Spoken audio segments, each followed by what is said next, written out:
Assalamualaikum warahmatullahi wabarakatuh. Waalaikumsalam warahmatullahi wabarakatuh.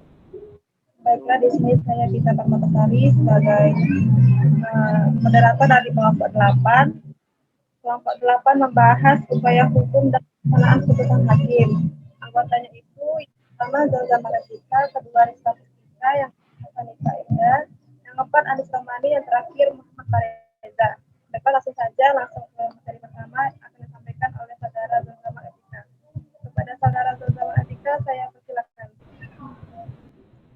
Baik, terima kasih kepada moderator. Saya akan menyampaikan materi pertama, yaitu pada bab 1 upaya hukum.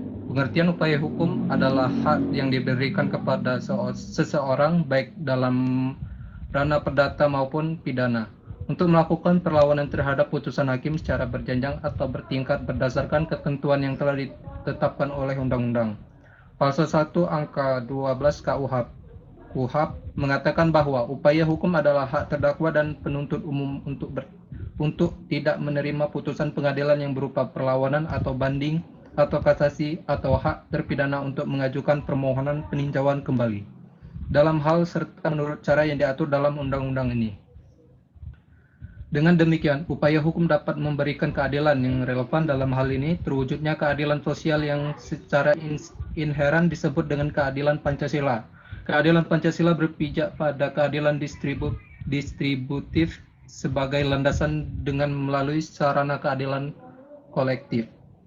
KUHP membedakan upaya hukum biasa dengan luar biasa. Upaya hukum bisa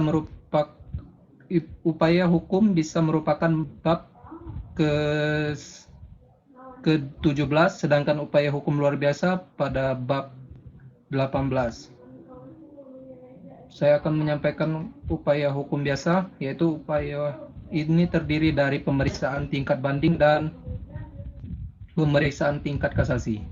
Pemeriksaan tingkat banding yang mana kita akan ketahui dulu, banding adalah upaya dapat diminta oleh pihak yang berkepentingan supaya putusan pengadilan tingkat pertama diperiksa lagi dalam peradilan tingkat banding.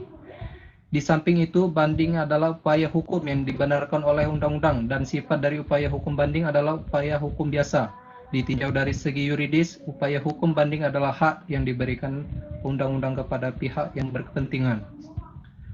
Adapun putusan pengadilan yang bisa diajukan banding adalah putusan pengadilan tingkat pertama, yaitu 1. Putusan yang bersifat pemidanaan dalam acara biasa. 2. Putusan pemidanaan dalam acara singkat.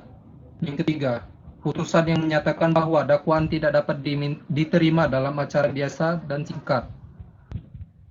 4. Putusan yang menyatakan dakwaan batal demi hukum dalam perkara acara biasa dan singkat. Yang kelima, putusan dalam perkara acara cepat yang menyangkut perampasan kemerdekaan terdakwa. Yang terakhir, yang keenam, putusan pengadilan tentang sah atau tidaknya penghentian penyidik atau penuntutan. Adapun kekecualian untuk mengajukan banding menurut pasal 67 KUHP tersebut ialah sebagai berikut. Yang pertama, putusan bebas atau istilah asing Vrijheidspraak. Yang kedua, lepas dari segala hukum yang menyangkut kekurangan tepatnya penerapan hukum atau SIK. Yang ketiga, putusan pengadilan dalam acara cepat atau dahulu dipakai istilah perkara rol. Tenggang waktu pernyataan mengajukan banding adalah 14 hari sejak putusan dibacakan bila para pihak hadir, atau 14 hari pemberitaan putusan apabila salah satu pihak tidak hadir. Alasan mengajukan permohonan banding yakni apabila salah satu pihak dalam suatu perkara tidak menerima putusan pengadilan tingkat pertama karena merasa hak-haknya terserang oleh adanya putusan tersebut. Yang kedua, pemeriksaan tingkat kasasi. Kasasi adalah salah satu upaya dalam rangkaian penegakan hukum yang bertujuan untuk memperoleh kepastian hukum yang berintikan keadilan dan kebenaran yang hidup di tengah masyarakat. Kasasi hanya dilakukan apabila sudah tidak ada upaya hukum lain yang masih dapat ditempuh. Pembatalan itu dilakukan terhadap putusan pengadilan penilai fakta yang dinilai tidak sesuai dengan undang-undang dan hukum yang berlaku. Tujuannya adalah untuk tercapainya keadilan dan kebenaran serta kesatuan dan kesamaan penerapan hukum di seluruh wilayah negara. Untuk mewujudkan apabila perlu Mahkamah Agung dengan putusan kasasinya dapat menciptakan hukum. Berikut adalah alasan pengajuan kasasi yang tercantum pada pasal 30 Undang-Undang nomor 14 tahun 1985 dan pasal 30 Undang-Undang nomor 5 tahun 2005 tentang MA dan pasal 30 Undang-Undang nomor 4 tahun 2004 diantaranya. 1. Tidak berwenang atau melampaui batas wewenang. Tidak berwenang yang dimaksud berkaitan dengan kompetensi relatif dan absolut pengadilan. Sedang melampaui batas bisa terjadi bila pengadilan mengabulkan gugatan melebihi yang diminta dalam surat gugatan. Yang kedua, salah menerapkan atau melanggar hukum yang berlaku. Yang dimaksud di sini adalah kesalahan menerapkan hukum baik hukum formil maupun hukum material. Sedangkan melanggar hukum adalah penerapan hukum yang dilakukan oleh jurisdiksi salah satu bertentangan dengan ketentuan hukum yang berlaku atau dapat juga diinterferensikan penerapan hukum tersebut tidak tepat dilakukan oleh jurisdiksi. Yang ketiga, lalai memenuhi syarat-syarat yang diwajibkan oleh peraturan perundang-undangan yang mengancam kelalaian itu dengan batalnya putusan yang bersangkutan. Contohnya dalam suatu putusan tidak terdapat irah-irah. Baik, itu saja yang dapat saya sampaikan. Pada pemateri selanjutnya, langsung saja. Dan terima kasih Saudara Genggamang untuk moderator panjangnya. Materi kedua yaitu Rizka Puspita kepada Rizka Puspita, silakan. Baik, terima kasih moderator. Di sini saya akan menjelaskan tentang upaya hukum luar biasa. Upaya hukum luar biasa tercantum dalam bab 18 KUHP yang terdiri atas dua bagian, yakni yang pertama yaitu pemeriksaan tingkat kasasi demi kepentingan hukum. Permohonan kasasi demi kepentingan hukum dapat diajukan oleh Jaksa Agung karena jabatannya dalam perkara perdata maupun tata usaha negara yang diperiksa dan diputus oleh pengadilan tingkat pertama dan pengadilan tingkat banding di semua lingkungan peradilan. Permohonan kasasi demi kepentingan hukum dapat diajukan hanya satu kali, dan putusan kasasi demi kepentingan hukum tidak boleh merugikan pihak-pihak yang berperkara. Artinya ialah tidak menunda pelaksanaan putusan dan tidak mengubah putusan pengadilan yang telah memperoleh kekuatan hukum tetap. Patokan yang dapat digunakan dalam putusan kasasi demi kepentingan hukum yakni yang pertama yaitu tidak menjatuhkan putusan pemidanaan atau putusan pembebasan. Yang kedua, putusan pidana kasasi demi kepentingan hukum tidak bisa lebih berat daripada pidana yang telah dijatuhkan. Yang ketiga, tidak boleh mencabut hak perdata terdakwa jika hal itu tidak terdapat dalam putusan yang dikasasi. Yang kedua yaitu peninjauan kembali putusan pengadilan yang telah memperoleh kekuatan hukum tetap. Sebelum berlakunya KUHP, belum ada undang-undang yang mengatur pelaksanaan peninjauan kembali putusan pengadilan yang telah memperoleh kekuatan hukum tetap. Undang-undang tentang pokok kekuasaan kehakiman pada pasal 21 hanya menyebut kemungkinan peninjauan kembali itu, tetapi pelaksanaannya sesuai dengan ketentuan undang-undang. Kemudian, dengan Peraturan Mahkamah Agung Nomor 1 Tahun 1971, tanggal 30 November 1971, Peraturan Mahkamah Agung Nomor 1 Tahun 1969, dan surat edaran tersebut dicabut, dan menentukan bahwa permohonan peninjauan kembali mengenai perkara perdata dapat ditunjukkan request sivil dengan bercermin kepada Arrangement of the Burgerlijk Restoredering. Sedangkan mengenai perkara pidana tidak dapat diajukan karena belum ada undang-undangnya. Pada pasal 263 ayat 1 KUHP menentukan terhadap putusan pengadilan yang telah mempunyai kekuatan hukum tetap, kecuali putusan bebas atau lepas dari segala tuntutan hukum. Terpidana atau ahli warisnya dapat mengajukan permintaan peninjauan kembali kepada Mahkamah Agung. Adapun putusan peninjauan kembali dapat berupa yang pertama yaitu permintaan dinyatakan tidak dapat diterima, yang kedua putusan yang membenarkan alasan pemohon, yang ketiga putusan yang dijatuhkan tidak boleh melebihi putusan semula. Selanjutnya yaitu pelaksanaan putusan hakim. Dalam KUHP hanya terdapat 7 buah pasal saja yang mengatur tentang pelaksanaan putusan pengadilan, yaitu pasal 270 sampai dengan pasal 276 KUHP.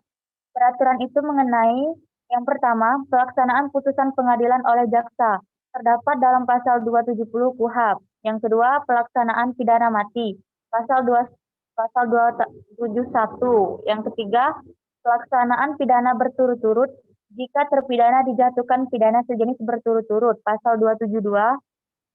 Yang keempat, pelaksanaan pidana denda dalam jangka waktu 1 bulan, kecuali putusan acara pemeriksaan cepat yang harus seketika dilunasi. Pembayaran denda tersebut dapat diperpanjang paling lama 1 bulan, dalam hal terdapat alasan kuat. Pasal 273 ayat 1, Junto ayat 2 KUHP. Yang kelima, pengaturan barang bukti yang dirampas oleh negara, pasal 272 ayat 3 dan 4. Yang keenam, pelaksanaan putusan ganti kerugian kepada pihak lain yang dirugikan, pasal 274. Yang ketujuh, biaya perkara, pasal 275.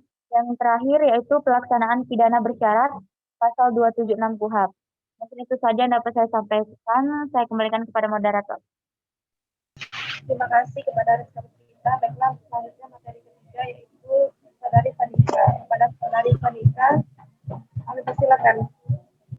Terima kasih moderator. Saya akan menjelaskan pelaksanaan putusan pengadilan oleh jaksa.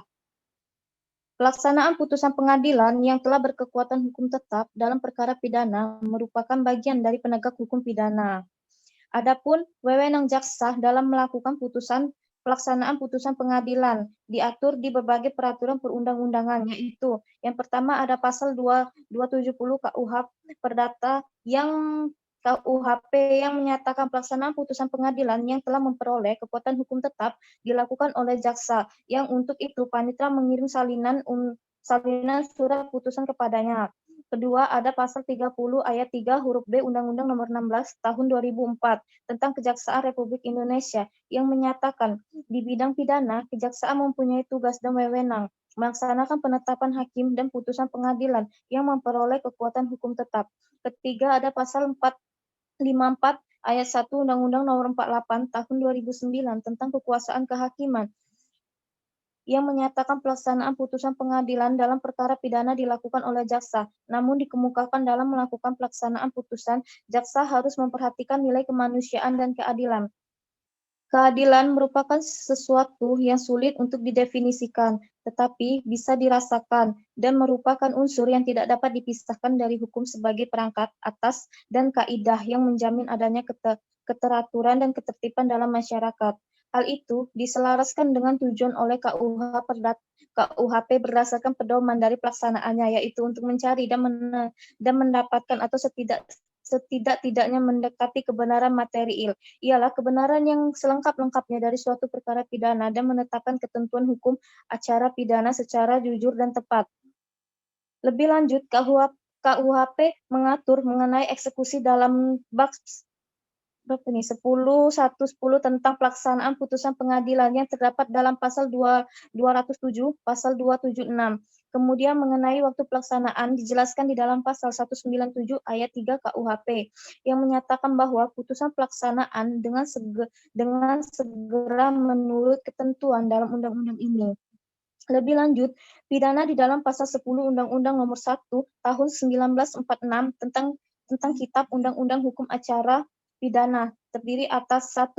Pidana pokok, yaitu pidana mati, penjara, kurungan, denda, dan tutupan. 2. Pidana tambahan, pencabutan hak-hak tertentu, perampasan barang-barang tertentu, pengumuman putusan hakim. Sekian, terima kasih. Saya kembalikan ke moderator. Baik, terima kasih. Baiklah, terima kasih kepada Fanika. Selanjutnya, Anis Romani, kepada Saudari Anis Romani, saya persilakan.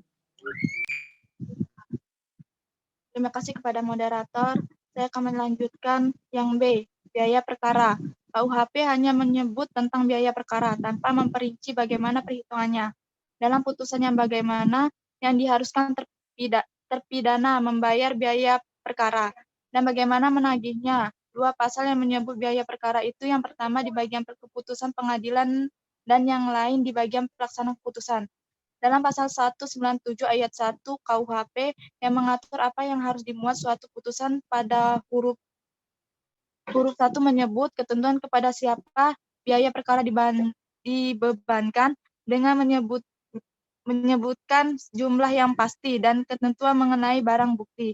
Ketentuan kedua yaitu pasal 275 KUHP menyatakan bahwa apabila lebih dari satu orang dipidana dalam satu perkara, maka biaya perkara dan atau ganti kerugian dibebankan kepada mereka secara berimbang. Di sini ada perbedaan dengan peraturan lama HIR, karena menurut HIR pembayaran biaya perkara ditanggung oleh terpidana secara sendiri-sendiri, hoofdelict. Jadi masing-masing bertanggung jawab membayar keseluruhan biaya perkara. Juga HIR jelas mengatur bahwa setiap orang yang dipidana harus dipidana pula. Membayar biaya perkara pasal 378 jadi bersifat imperatif, hanya orang yang dibebaskan dan yang lepas dari segala tuntutan hukum. Yang tidak membayar biaya perkara ditanggung oleh negara. Dalam undang-undang baik KUHP maupun HIR tidak mengatur sanksi jika biaya perkara tidak dibayar, jadi jelas merupakan piutang negara. Perdata. Terima kasih kepada moderator, saya kembali kepada moderator. Baik, terima kasih Anis Ramani. Selanjutnya materi terakhir yang akan disampaikan oleh Muhammad Fareza. Kepada Muhammad Fareza, kami persilakan. Mohon maaf pada moderator dan audiens, karena Muhammad Fareza ada kelas lain di mata kuliahnya, maka saya akan menyampaikan materinya. Oke, silakan. Yaitu bagian C, pengawasan dan pengamatan pelaksanaan putusan hakim. Sesungguhnya pengawasan dan pengamatan putusan hakim yang dilakukan oleh hakim ini merupakan lembaga baru dalam hukum acara pidana di Indonesia. Semula hal ini dicantumkan dalam Undang-Undang Pokok Kekuasaan Kehakiman Pasal 33 Ayat 2. Dengan adanya ketentuan tentang pengawasan hakim terhadap pelaksanaan putusan, maka kesenjangan atau gap yang ada antara apa yang diputuskan hakim dan kenyataan pelaksanaan pidana di lembaga pemasyarakatan dan di luar lembaga pemasyarakatan ikut terpidana dipekerjakan di situ dapat dijembatani. Hakim akan lebih didekatkan dengan jaksa dan pejabat lembaga pemasyarakatan. Hakim akan dapat mengikuti perkembangan hak dan terpidana, sehingga dapat aktif memberi pendapatnya dalam hal pelepasan bersyarat. Dengan demikian tujuan pemidanaan dapat dicapai. Adapun pelaksanaan pengawasan dan pengamatan yang dilakukan oleh hakim berdasarkan KUHP adalah sebagai berikut. Yang pertama, mula jaksa mengirim tembusan berita acara pelaksanaan putusan pengadilan yang ditandatangani olehnya kepada kepala lembaga pemasyarakatan terpidana dan kepada pengadilan yang memutus perkara tersebut pada tingkat pertama menurut pasal 278 KUHP. Yang kedua, panitera mencatat pelaksanaan tersebut dalam register pengawasan dan pengamatan. Yang ketiga, hakim pengawas dan pengamatan mengadakan pengawasan guna memperoleh kepastian bahwa putusan pengadilan dilaksanakan semestinya. Adapun yang keempat, atas permintaan hakim pengawas dan pengamat, kepala lembaga pemasyarakatan menyampaikan informasi secara berkala atau sewaktu-waktu tentang perilaku narapidana tertentu yang ada dalam pengamatan hakim tersebut menurut pasal 281 KUHP. Yang terakhir, yang kelima, hakim dapat membicarakan dengan kepala lembaga pemasyarakatan tentang pembinaan narapidana tertentu. Hasil pengawasan dan pengamatan dilaporkan oleh hakim pengawas dan pengamat kepada ketua pengadilan secara berkala menurut pasal 228 dan 283 KUHP. Pengawasan dan pengamatan yang dilakukan oleh hakim pengawas dan pengamat dilaporkan kepada ketua pengadilan, akan tetapi tidak saja dapat menentukan kebijaksanaan pembinaan narapidana di lembaga pemasyarakatan atau rumah tahanan negara, tetapi juga ada tolak ukur dalam menjatuhkan putusan. Pelaksanaan putusan pengadilan tetap pada jaksa sebagaimana tercantum dalam Undang-Undang Nomor 4 Tahun 2004 Bab ke-6 Pasal 36 Ayat 1. Sedangkan pengawasan pelaksanaan putusan pengadilan dilakukan oleh ketua pengadilan yang bersangkutan dengan mengangkat seorang hakim yang diberi tugas khusus untuk melaksanakan pengawasan terhadap putusan pengadilan yang kesemuanya diatur berdasarkan pada ketentuan Undang-Undang Nomor 4 Tahun 2004. Pasal 36 Ayat 2, dalam hal ini hakim sebagai pejabat dan peradilan diharapkan dapat memberikan keadilan kepada semua pihak atas putusan yang telah dijatuhkan. hakim selain akan melihat hasil perkembangan selama melaksanakan pengawasan dan pengamatan terhadap narapidana. Saat menjatuhkan putusan, jika putusan pidana berupa perampasan kemerdekaan, pengawasan diharapkan akan lebih mendekatkan pengadilan dengan kejaksaan, juga terhadap pemasyarakatan dalam rangkaian proses pidana dan memberikan tugas pada hakim untuk tidak berakhir pada saat putusan pengadilan dijatuhkan olehnya. Sekian, terima kasih pada moderator. Mungkin itu saja materi dari kami. Baik, terima kasih kepada anggota kelompok 8. Baiklah, di sini kelompok 8 membuka sesi tanya jawab yang terdiri dari 3. Kepada audiens yang ingin bertanya, silakan sebut nama dan dari kelompok mana. Izin bertanya, moderator. Ya, silakan. Siapa? Saya Andrika Pratama Ya, dari. silakan saudara Andreka. Di sini saya ingin bertanya, kan di makalah kalian tadi ada pembahasan tentang upaya hukum biasa dan luar biasa. Emang apa sih perbedaan signifikan antara upaya hukum yang sama upaya hukum luar biasa? Baik, terima kasih kepada saudara Andreka. Penanya selanjutnya, Izin bertanya moderator. silakan saudari Rizka. Di sini saya akan menanyakan kapan putusan kasasi dinyatakan berkekuatan hukum tetap.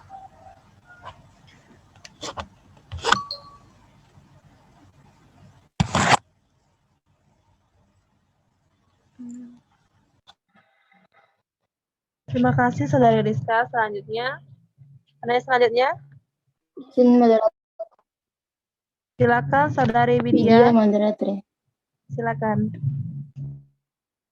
Baiklah, saya Widya Astuti dari kelompok 1 ingin bertanya kepada kelompok 8. Pertanyaannya, bagaimana prosedur untuk mengajukan permohonan kasasi? Saya ulangi, bagaimana prosedur untuk mengajukan permohonan kasasi? Terima kasih, moderator. Baik, terima kasih. Kepada audiens, tunggu waktunya sebentar. Kepada pemakala, silakan mencari jawaban. Ketika ingin menjawab, panggil nama saya ya. Baik, terima kasih. Mohon ditunggu ya para audiens. Izin menjawab, moderator. Baik, kepada saudara Zanzamal, silakan. Mau jawabnya siapa? Saudara Andri. Baik, pada saudara Andreka.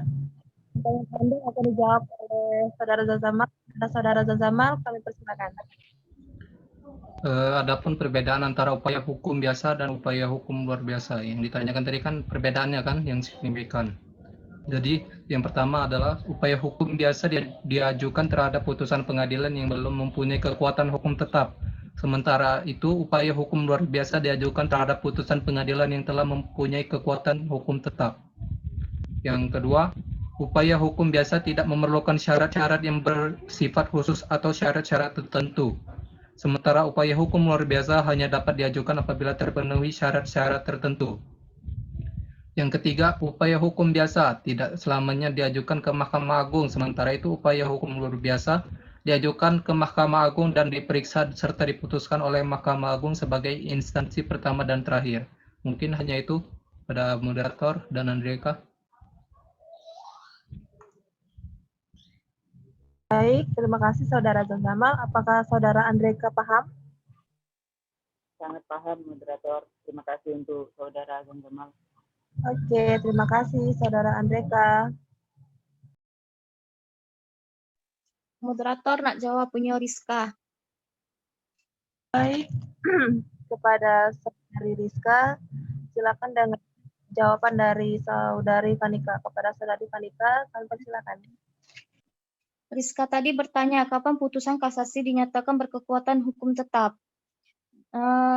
Dalam pasal 2 ayat 1 Undang-Undang Nomor 22 Tahun 2002 tentang grasi yang berbunyi, putusan pengadilan yang telah memperoleh kekuatan hukum tetap itu, jika putusan pengadilan tingkat pertama yang tidak diajukan banding atau kasasi dalam waktu yang ditentukan oleh Undang-Undang tentang Hukum Acara Pidana.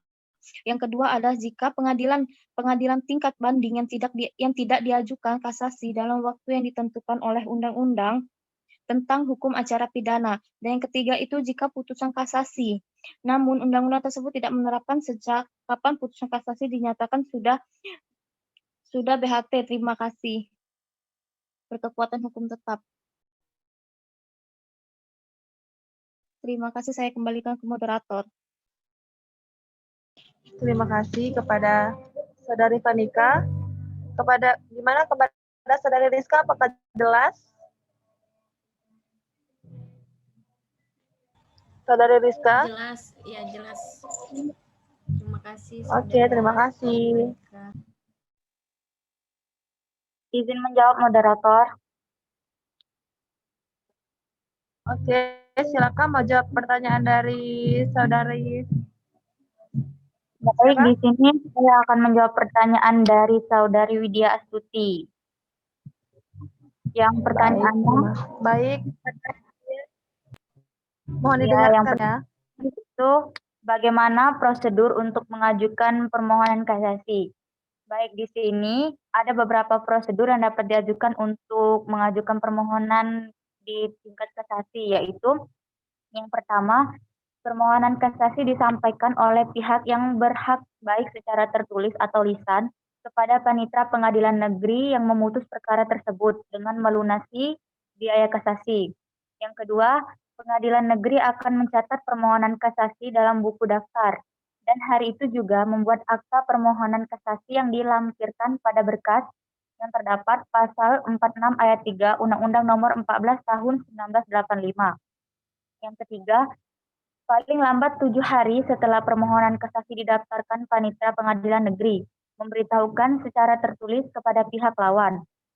Itu terdapat dalam pasal 46 ayat 4 Undang-Undang Nomor 14 Tahun 1985.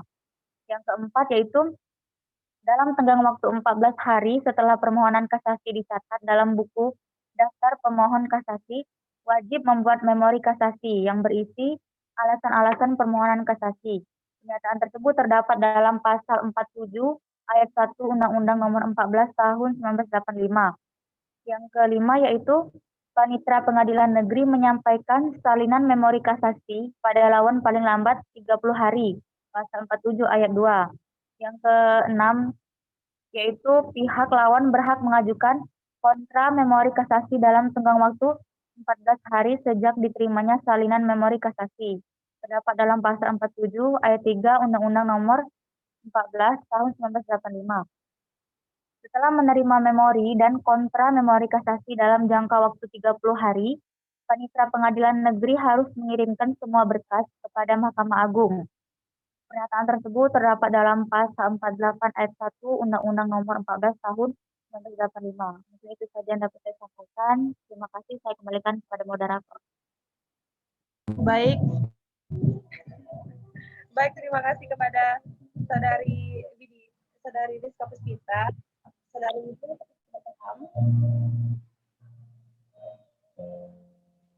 Saudari Widya.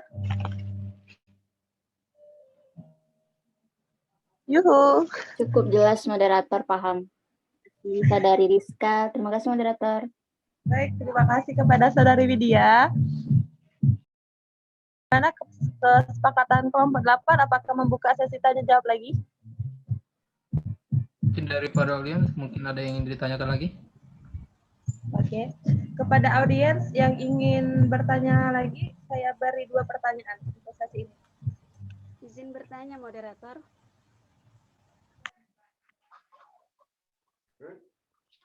Izin bertanya, moderator. Oke, siap. Silakan.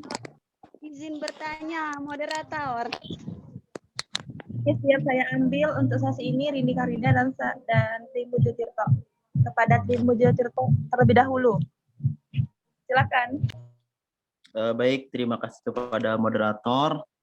Kan seperti kita ketahui bahwasanya tadi kelompok 7 itu menjelaskan tentang upaya hukum. Nah, upaya hukum ini adalah dilakukan jika salah satu pihak atau tergugat maupun penggugat itu tidak puas dan dia melakukan upaya hukum ke Mahkamah Agung. Nah, yang ingin saya tanyakan, proses upaya hukum ini apakah sama dengan pengadilan tingkat pertama, yaitu apakah adanya surat gugatan ataukah adanya pembuktian atau gimana? Jelaskan. Oke, gimana kelompok 8? Apakah sudah paham pertanyaan dari Tirto? Paham, moderator. Oke, kepada Saudari Rini Karida, kami persilakan. Baiklah, terima kasih kepada moderator. Saya Rini Karnida dari kelompok 6 ingin bertanya mengenai pasal 229 ayat 1 bahwa saksi atau ahli yang telah hadir memberikan keterangan di setiap tingkat pemeriksaan berhak mendapatkan pengganti biaya. Nah, tetapi pengalaman tetangga saya ini baik di tingkat penyidik Polri, kejaksaan maupun pemeriksaan sidang, saksi tersebut tidak mendapatkan biaya pengganti, baik biaya pengganti transportasi. Nah, itu bagaimana? Kenapa tidak sesuai dengan pasal 229 ayat 1? Dan yang kedua yang ingin saya tanyakan, apa yang dimaksud dengan membayar biaya perkara yang sering dibacakan oleh hakim dalam vonisnya, dan mengapa besaran biaya tersebut kecil seperti Rp1.000? Terima kasih, mohon penjelasannya. Terima kasih kepada Saudari Rini Karida. Gimana kelompok 8? Lancar nggak sinyal aku tadi? Ya? Sinyal aku tadi nggak? Izin menjawab pertanyaan Saudara Tirto, moderator. Baik, kepada Saudara Tirto, mohon didengarkan. Saudara Zazamal ingin menjawab pertanyaan dari Anda. Kepada Saudara Zazamal, kami persilakan. Mengenai prosedur tadi kan, baik, saya akan menjawabnya. Permohonan itu tuh disampaikan oleh pihak yang berhak baik secara tertulis atau tulisan kepada panitera pengadilan negeri yang memutus perkara tersebut dengan melunasi biaya perkara. Yang kedua, pengadilan negeri akan mencatat permohonan dalam buku daftar. Hari itu juga membuat akta permohonan kasasi yang dilampirkan pada berkas menurut pasal 46 ayat 3 Undang-Undang Nomor 14 Tahun 1985. Yang ketiga, paling lambat 7 hari setelah permohonan kasasi didaftarkan, panitera pengadilan negeri memberitahukan secara tertulis kepada pihak lawan. Yang keempat, dalam tenggang waktu 14 hari setelah permohonan dicatat dalam buku daftar permohonan, wajib membuat memori yang berisi alasan-alasan permohonan yang menurut pasal 47 ayat 1 Undang-Undang Nomor 14 Tahun 1985. Yang kelima, panitera pengadilan negeri menyampaikan salinan memori pada lawan paling lambat 30 hari. Yang keenam, pihak lawan berhak mengajukan kontra memori dalam tenggang waktu 14 hari sejak tanggal diterimanya salinan memori menurut pasal 47 ayat 3 Undang-Undang Nomor 14 Tahun 1985. Yang ketujuh, setelah menerima memori dan kontra memori kasasi dalam jangka waktu 30 hari, panitera pengadilan negeri harus mengirimkan semua berkas kepada Mahkamah Agung. Pasal 48 ayat 1 Undang-Undang Nomor 14 Tahun 1985. Mohon maaf pada Saudara Tirto, mungkin hanya itu yang dapat saya sampaikan. Mungkin lebih jelasnya nanti akan dijawab. Baik, terima kasih Saudara Zazamal. Gimana Saudara Tirto, apakah sudah paham? Paham Tirto? Baik, masih berarti intinya tuh berbeda ya dengan pada pengadilan tingkat pertama. Baik, saya mengerti, paham. Terima kasih, Saudara Zazamal. Oke, terima kasih Saudara Tirto. Oke, moderator, nak jawab pertanyaan. Baik, kepada Saudara Yirindi, harap didengarkan karena Saudari Rizka ingin menjawab pertanyaan dari Rini Karida. Kepada Saudara Rizka, Anis. Salah Mama Anis. Maaf. Oh, matong. Silakan. Pada pasal 229 ayat 1 Kitab Undang-Undang Hukum Perdata Pidana berbunyikan saksi atau ahli yang telah hadir memenuhi panggilan dalam rangka pemberian keterangan di semua tingkat pemeriksaan berhak mendapat penggantian biaya menurut peraturan perundang-undangan yang berlaku. Yang diketahui itu pada praktik mengenai biaya penggantian bagi saksi atau ahli biasanya dibebankan pada pihak yang membutuhkan apakah saksi atau ahli tersebut menguntungkan atau tidak bagi pihak terkait. Intinya memang benar pemahaman Anda bahwa setiap saksi atau ahli sesuai dengan pasal 229 ayat 1 KUHP mendapat penggantian biaya, yaitu biaya akomodasi dan transportasi. Terus tuh yang kedua kan kata Rindi yang dimaksud dengan biaya perkara. Yang dimaksud biaya perkara itu adalah ongkos yang harus dibayarkan oleh terpidana atas persidangan perkara yang dijalani. Yang ketiga, apa Rindi tadi? Yang jawaban ketiga,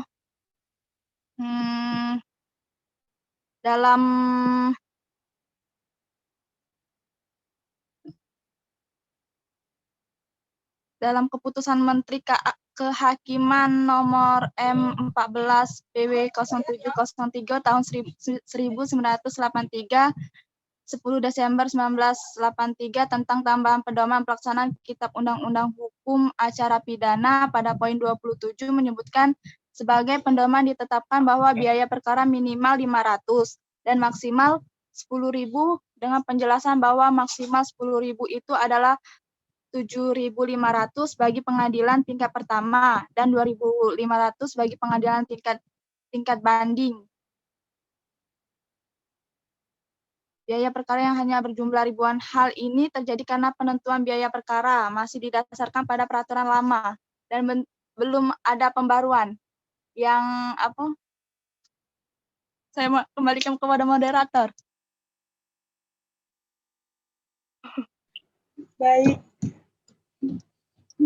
Baik, terima kasih kepada Saudari Aris Ramani. Apakah Saudari Rindi Karida sudah paham? Baik. Oh, Saudari jadi Rindi sudah jelas? agak dulu. Jelas, tapi tetangga aku nih tidak dapat biaya pengganti ya. Nah, berarti mungkin dia sebagai saksi itu tidak menguntungkan pihak tersebut mungkin ya, karena tidak dapat biaya pengganti sesuai dengan pasal tersebut mungkin ya.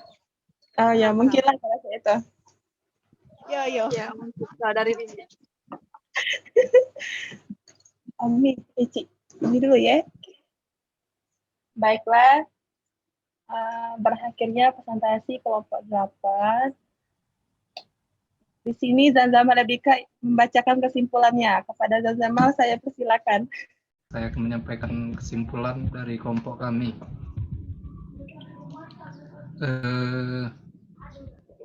Upaya hukum adalah usaha untuk mencegah atau memperbaiki kekeliruan dalam suatu putusan dalam peradilan hukum. Menurut pasal 1 butir 12 KUHP, upaya hukum adalah hak terdakwa atau penuntut umum untuk menerima putusan pengadilan yang berupa perlawanan atau banding atau kasasi, suatu hak terpidana untuk mengajukan permohonan persetujuan kembali dalam hal serta menurut cara yang diatur dalam undang-undang ini. Maksud dari upaya hukum adalah untuk memperbaiki kesalahan yang dibuat oleh instansi yang sebelumnya untuk kesatuan dalam peradilan dan sebagai perlindungan terhadap tindakan sewenang-wenang hakim atau peradilan. Ada beberapa macam upaya hukum, diantaranya upaya hukum biasa dan upaya hukum luar biasa. Pelaksanaan putusan tersebut dilakukan oleh penegak hukum yang dalam hal ini jaksa yang di bawah naungan Lembaga Kejaksaan Republik Indonesia. Bahwa dalam pelaksanaannya, kejaksaan juga harus memperhatikan nilai kemanusiaan dan keadilan. Dengan adanya ketentuan tentang pengawasan hakim terhadap pelaksanaan putusan, maka kesenjangan yang ada apa diputuskan hakim dan kenyataan pelaksanaan pidana di lembaga pemasyarakatan dan di luar lembaga pemasyarakatan ikut terpidana dipekerjakan di situ dapat dijembatani. Demikian kesimpulan dari makalah kami. Pada moderator saya kembalikan. Baik, terima kasih kepada Saudara Zanzamal.